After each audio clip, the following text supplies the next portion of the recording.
आया है, ये है ट्रैफिक कंट्रोल का। ट्रैफिक कंट्रोल अभी आप सिर्फ एक साइड कर रहे हैं, अभी बाकी 3 साइड का हम बनाएंगे।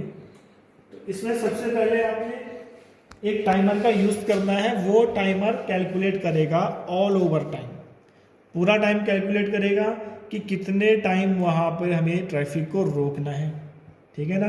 और ट्रैफिक में हमें क्या क्या निर्देश देने हैं, ग्रीन लाइट की, ऑरेंज, ठीक है ना। तो किस तरह से काम कर रहा है, सेट कर दिया 30 सेकंड का कि 30 सेकंड तक ट्रैफिक रुका रहेगा, ठीक है ना।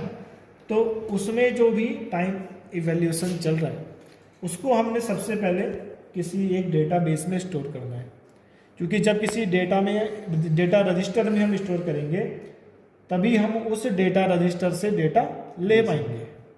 तो हमने यहाँ पे एक D6 डेटा रजिस्टर लिया, जिसमें देखो यहाँ टाइम कैलकुलेट हो रहा है, ठीक है ना।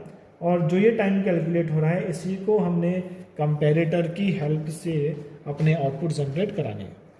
तो सबसे पहला केस था कि यदि जो टाइमर है 10 सेकंड, ठीक है ना, 10 सेकंड तक काउंट कर रहा है या 10 सेकंड काउंट कर दे, तो हमारे पास सब Q0 लाइट जलेगी। उसके बाद दूसरी कंडीशन थी कि 10 सेकंड से ऊपर और 20 सेकंड से कम, तो हमारी सेकंड कंडीशन फुलफिल होगी और सेकंड लाइट ऑन होगी और पहली वाली ऑफ होगी। ऐसी थर्ड कंडीशन फुलफिल होगी कि 20 सेकंड से ऊपर होना चाहिए और 30 सेकंड से नीचे होना चाहिए, ठीक है ना। तो हमारी तीसरी लाइट ऑन होगी। अब तीनों ऑन तो हो रही है, लेकिन लास्ट वाली ये कब तक ऑन रहेगी। तो जब हमने 10-10 का डिवीज़न दिया है कि 10 सेकंड में सारी लाइटें ऑपरेट होनी है, तो 10 सेकंड में ही हमने एक टाइमर लगा दिया कि 10 सेकंड बाद आप क्या करो, टाइमर को रीसेट कर दो।